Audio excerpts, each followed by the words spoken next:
We're going to demonstrate donning and doffing of a CAPR, which is a continuous air purified respirator.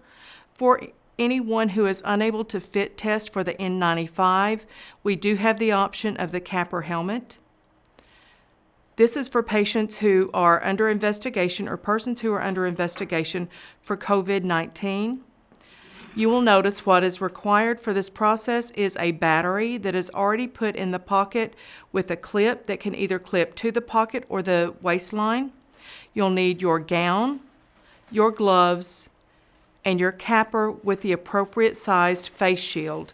You'll know the type of face shield or the size face shield that you'll need when you are fitted to the CAPR through Occupational Health and Safety, because they will determine, based on your features, whether you need the small, medium, or the medium large. The CAPR needs to be plugged into the battery. There are features with the CAPR that we will follow up with only if you're at the point of being tested to the CAPR.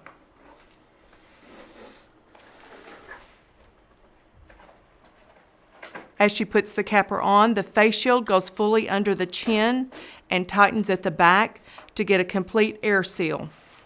The strap or the cord that goes to the battery is towards the back of her gown and will be underneath the tie as she ties her isolation gown. That protects the cord from coming to the front and becoming contaminated.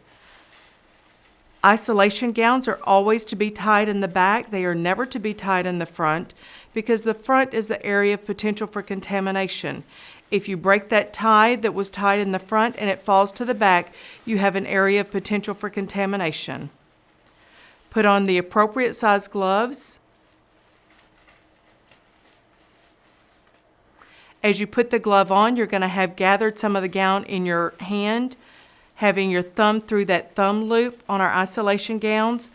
That helps provide security when the glove is going on to keep it from pushing to where your skin could be exposed.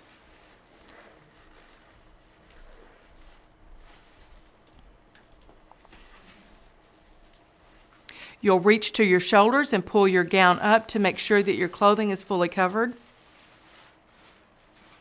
You'll notice that her gown is tied appropriately in the back. The cord is at the back, and she has all points of potential contamination covered. The 2 points of potential for contamination, again, are the neckline and the area where you're removing your gloves at your wrist. For doffing, you're going to clean your gloves with alcohol gel.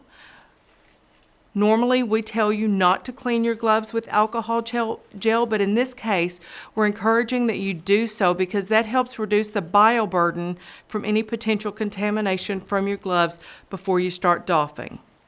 I do want to point out with the doffing process, with the CAPR, she has an extra set of gloves that she'll use at a different point in the doffing process.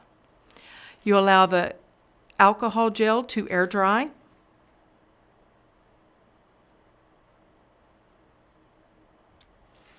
Once the alcohol gel has air dried, keeping in mind that your even short fingernails can penetrate plastic, you're going to use the pads of your fingers and the pads of your thumbs, keeping your hands 2 inches away from your neckline. Come at the chest and get a handful.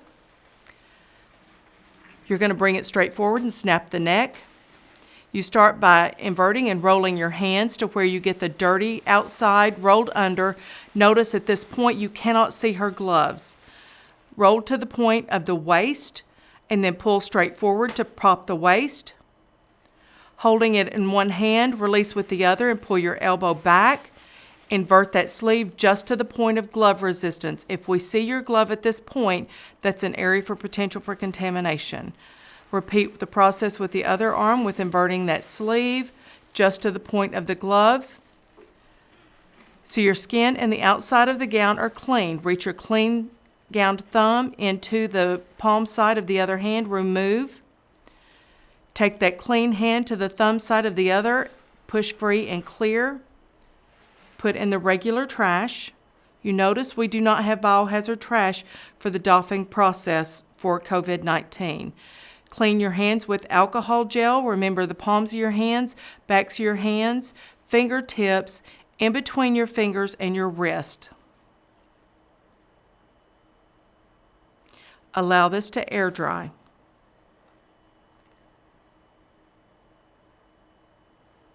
At this point, the doffing process is different in that you're going to don a clean pair of gloves. The rationale for donning a clean pair of gloves in this process is you are going to have to reach up and open the crank in the back and use your hand on the front of your face shield on the other to remove it. And we want to keep your hands from becoming contaminated during the doffing process. She'll hold on to the front and reach one hand behind. You're not touching the lens. Reach behind, crank and open the clasp.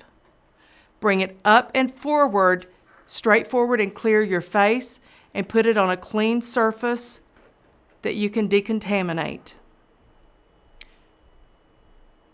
Clean your gloves.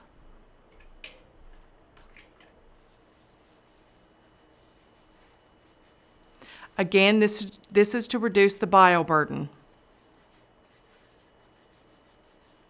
You're going to doff your gloves at this point before you reach into your clean pocket. When you doff your gloves at this point, remove the first one completely and discard. Then remove the second one and discard. Do not try to buddy your gloves for doffing. Clean your hands again.